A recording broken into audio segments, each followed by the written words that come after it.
Thank you so much, Hillary, and thanks for this opportunity to share my story with you guys. I'm Chris. I'm 38 days off of Kratom. Um, and I think so much of getting off Kratom for me has been realizing like how I wasn't processing the stuff that was going on in my life. So I feel like it's important to share like some of the trauma that kind of got me to where I was. So trigger warnings, death, substance use, psychiatric issues. Um, yeah. So um, and another thing is like I had to go through the timeline before this because like I don't know if it's kratom use or trauma, but like the stuff leaves holes in your memory for sure, both of them. So yeah, I grew up on the East Coast, Virginia Beach, Navy brat. I feel like I had a really normal childhood. Parents were like super overprotective. Mom was super overprotective and lost a child before me. So I was like kind of insulated, didn't get out and see people a lot growing up. Um, Around the time I was, I don't know, I must have been like early in middle school. My dad had his first heart attack. And I started to think about stuff like, mortality a little bit, but not too much, right? I was a kid. When I was 13, about a cousin who I'd never really met passed away in Ohio, and my mom decided that she wanted to be closer to her family. So we moved out here. Within like a week of moving to Ohio, my dad had an injury, ended up like sprained an ankle or something, but got in the hospital for it and got diagnosed with cancer. And so that started the like long process of my home kind of like turning into a hospital, right? His bed eventually became a hospital bed in the house. Yeah, chemo, all that fun stuff. And he actually went into remission for a little bit, which was awesome. And my mother got diagnosed with breast cancer within like 3 months of that. And so then started the battle of dealing with her cancer. And so I'm like changing tubes and like really kind of involved in the whole process and being a caretaker for both my parents. My dad's cancer ended up coming back too. My mom ended up having a double mastectomy. It was kind of scary. I remember a pretty significant night for me was like the computer room was where my dad was staying. It just was where he had room to sleep and everything. And I remember one night him talking to me at like the age of like 15, like, "Hey, I'm afraid I'm dying." And me, you're going to be fine. Like, don't worry about it. I couldn't process that. And so he passed when I was like 16. And I think I kind of just shoved it all down. I wanted to put on a happy face for the people around me. And then also like, I don't know, there was like weeks of like hearing that death rattle when he would sleep. And so when we woke up that morning and didn't hear it, it was like a relief. And I didn't really know how to process that, how to be like happy that somebody had passed away and what all that meant. I just kind of felt like guilt for all those emotions. Yeah. So then I'm like in high school. I'd been a straight A student up until that point, and started experimenting with pot and started like struggling to keep up and kind of gave up on that. And yeah, so I guess at that point, like my mom's in remission, cancer free. I'm getting ready to go to college, and there was like a night I was at a buddy's house, probably like 15 minutes from my house. And I'm coming home at like 2 a.m, where I had lived with my mom, and I see like smoke from like 5 minutes away. And I'm thinking like, no way, that's my house, right? I pull up in my driveway. There's like firefighters everywhere. And my house is on fire. And like on top of the trauma of losing my home, the like arson investigation crew kind of came at me. Like, I wasn't there when it happened. One of my close friends had actually had a house fire, like kind of in an adjacent like neighborhood, a month before that. And I guess it all just like looked suspicious on their end.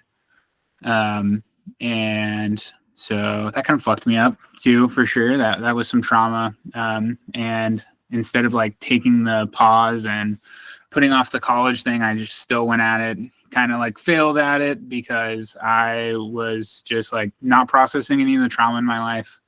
Wanted to be like back home with my friends and getting fucked up, right? Because like after I got out of high school, the experimentation with weed led to experimenting with like psychedelics and stuff. And not to say that it was like a net positive for me, but it did force me into like some introspection and, coming to terms with, it started some of the trauma work in my life, but was like also making it totally impossible to progress academically the way I wanted to, the way that, I feel like my future had always been pushed on to me. And then like, I also part of like growing up in a household with people with terminal illnesses is like pain medications being present, right? And not necessarily that like I was experimenting with them at the time, but just like kind of seeing, like even though they had legitimate reasons to be taking these things, like the language around them, right? Like, oh, dad's real loopy today, and like, kind of implied that like, they were feeling good. And I think that also like lodged itself in my brain somewhere. So, where man, I'm like, 19, 20, doing the college thing, not necessarily addicted to any drugs, but experimenting a bit. And my mom gets diagnosed with kidney disease, terminal kidney disease, like stage 3 kidney failure, has to start doing dialysis and stuff. So like that chapter is open again of like constantly dealing with health issues. Felt awful for her. She was like going to college for social work, wanting to help other people. Just a lot of shit going on. And I end up having my first like break from reality and end up in an inpatient facility for a couple of weeks.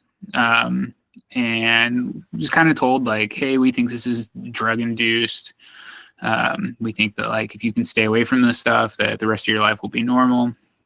Spoiler alert, it was not quite that simple, but I did have like a year or so where it seemed like everything was turning around. I'd gotten sober for the most part.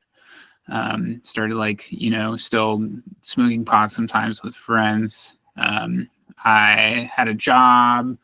I had a relationship that felt meaningful to me at the time, and felt like I was repairing.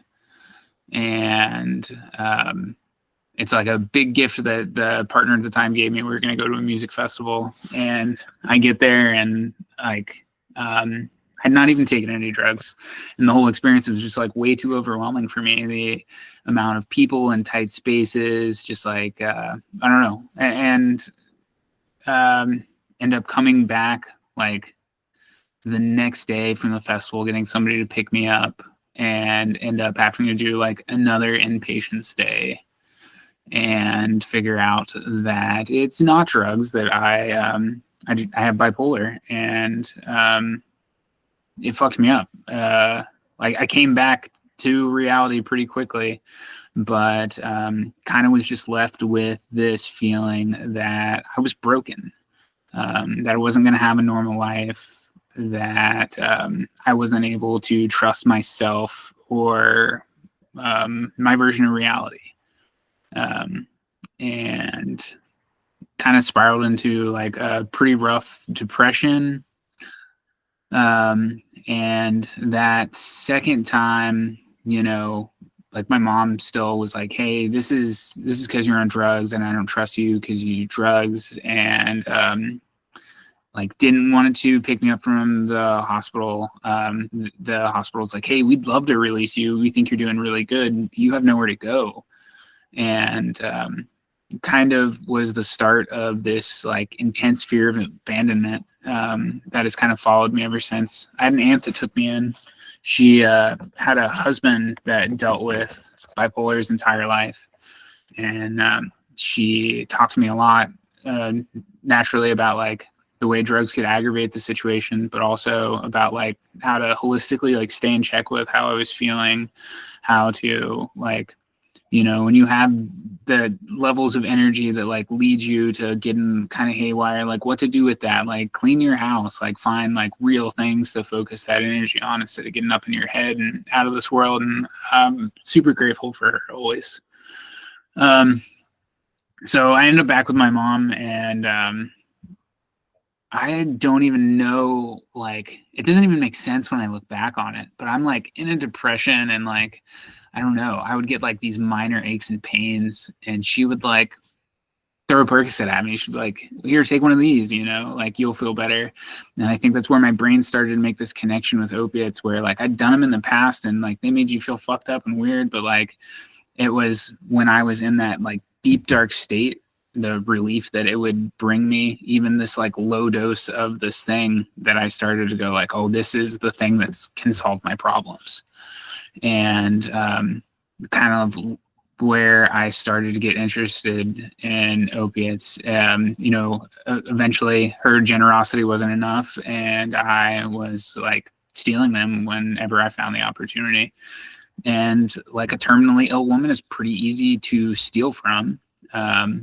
And so I kind of got myself into a hole with that, like constant arguments about, hey, did you take my pills? And I felt like a scumbag for a really long time about that. I still do, but I've like gotten some distance and some closure and some understanding with myself. So I'm like dabbling in street opiates, kind of trying to like live somewhat of a normal life. And I got a phone call one night when I think I was like 24, or not a night. I got a phone call one morning.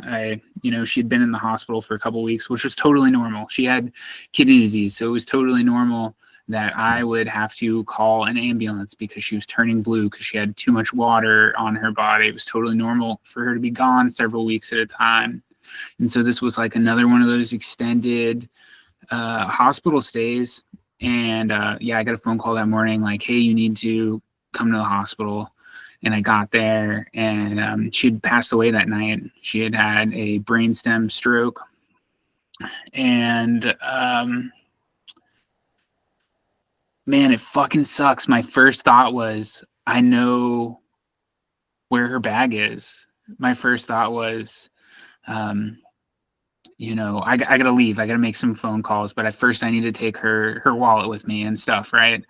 And so, like, from that, like within 10 minutes of figuring out she had passed, I had like bottles and bottles of Percocets and fentanyl patches and, like extended release pills that were part of her like pain treatment. And, my dad had died and my mom just died. And so I am just like shoving these things into the hole that is like in my body, trying to, I guess, just not deal with the fact that now I was like fairly young and alone in the world. And that led to like several years of pretty hardcore opiate abuse. I was like withdrawing at her funeral, right? I already ate everything that I'd gotten. My wife came into my life a couple of years after. Well, not even. No. She came into my life like a couple months after this, and she knew that I was using and knew that I was dealing with a lot of pain. Like, I had a lot of friends around me. A lot of people really cared about me, but I think that they felt like, fuck, this kid's going through a lot. I'm not gonna. Who am I to tell him to not do this. And so I kind of just kept on that path until she got sick of it and was like, hey, I am like staying awake at night to make sure that you're breathing, and you gotta fucking get it together, man.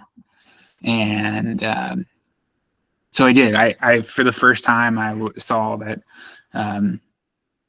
here's a person, and it means something to me, and I'm not just living for myself. Like, it's going to affect other people if I die from an overdose. And I kind of quit using opiates at that point. Did like subs for a while, got off. Anyhow, I managed to really, clean up a lot, but it wasn't even like 6 months of not using opiates, and that itch was still there, right? I still wanted something to fix that thing, and Kratom entered my life, and I thought that it was a miracle, right? Like, I think a lot of us thought at one point or another that this was the solution to our problems, whether it be an insatiable thirst for opiates or the pain of the world around us. We thought it was the solution. I thought it was the solution. I was an advocate. I would tell anybody I met that I used it and that it would solve, 99 of their problems. And I really think I felt that way until like the last year of my plain leaf use. My wife was like, once again, just sick of it. Like, what is this doing for you? You constantly have to have this thing. And I kind of quit for her. And I quit because I'd gotten my life together. I held a job. I took care of my daughter. I fast forward a lot. I have a child at this point in my life, and I'm like doing okay, or so I thought, but I'm still like dealing with depression all the time and dealing with like a lack of motivation and feeling like my life's not going anywhere. And I never once thought that was the Kratom, but I had the opportunity to work with this church that serves ayahuasca, and one of their prerequisites for working with them was like, hey, you can't be on this Kratom when you come in here, because we've seen like the worst interactions in the world happen with this stuff, and so you got to get clean to do it. And for whatever reason, that super motivated me because it meant something to me. And my wife loved it because I was getting off Kratom for it. And so it gave me like 6 months, less than 6 months that I had clean before and after this ceremony. And it didn't like solve all of my problems in the world, but it did give me some personal insight. And I got some sober time off Kratom after it. But I got into a car accident, a couple of months afterwards. It was actually like a really good friend of mine, and they had like my kid in the van with them and all their kids, and they were on the phone, and they slammed into the back of my van, and I slammed into the back of the truck in front of me. And I was left with some aches and pains. And I thought, I have just the solution. This is the perfect excuse I've been waiting for to start using Kratom again. And so I did. And I instantly fell back into a 4 times a day habit. And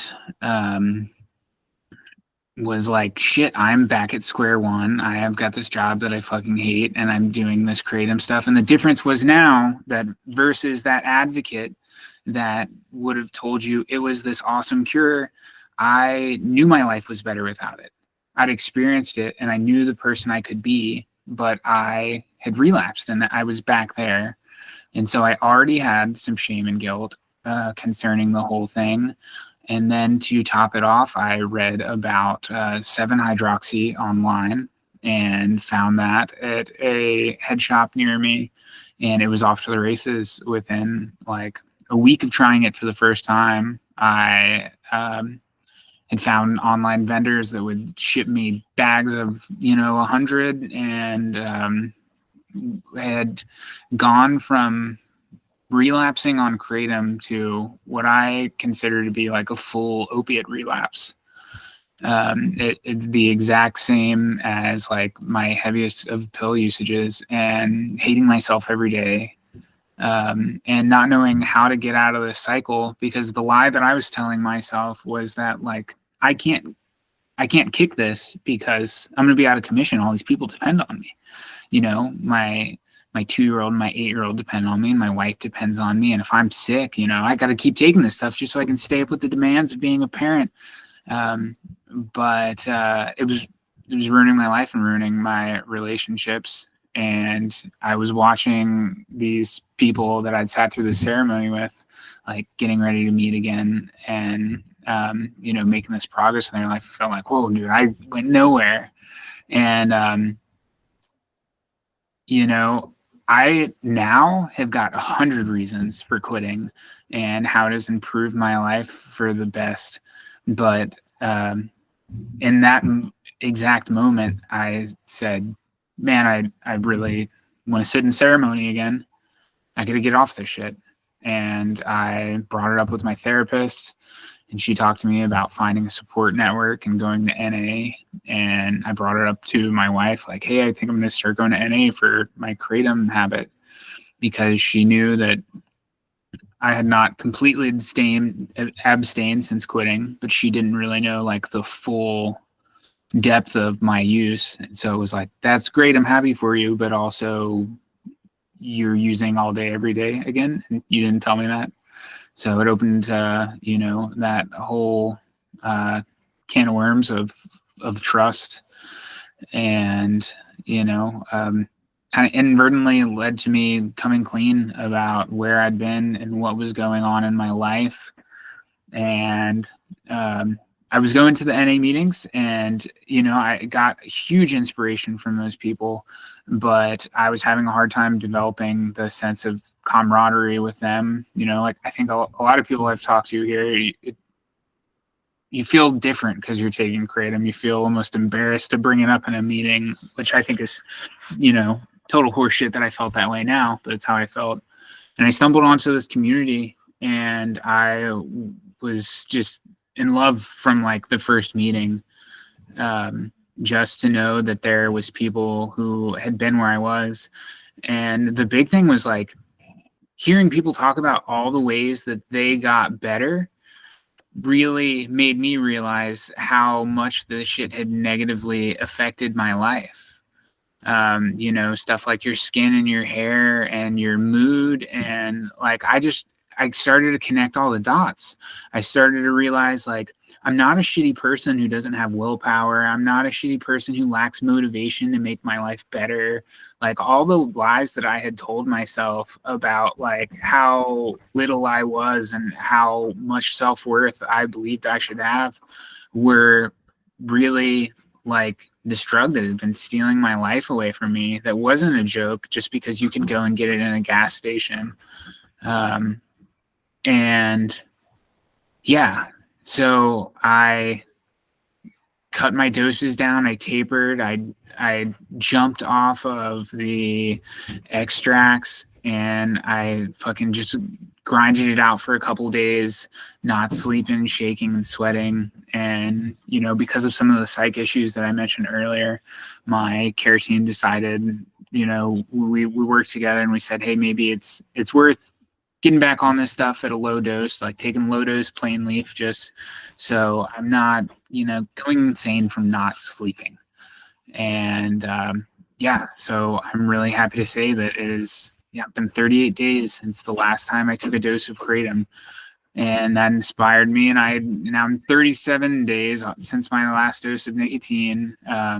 Come April, I am going to quit using cannabis, and not even because I like have negative thoughts about it, just because I'm really enjoying figuring out who I am without this need to like change my perspective and change my feelings. I'm learning all of the places that I have been putting off like leveling up in my life because of discomfort and how to sit with discomfort and grow from it. Yeah, so that's like 30 minutes. That's my story in a nutshell. That is the roller coaster of trauma. And honestly, it was like once there wasn't trauma every day in my life, that's when it got hard. It got hard when things were just like okay. Yeah. So thanks so much for letting me share that, guys. I don't know that I've ever had that opportunity to not feel like selfish and a loser for complaining about just the way things have gone. And I'm so grateful to have all of you in my life. And I hope that if there's anybody out there who like doesn't know how they're going to make it to day one, that it is so possible. And your life has the ability to improve in ways you literally cannot imagine right now.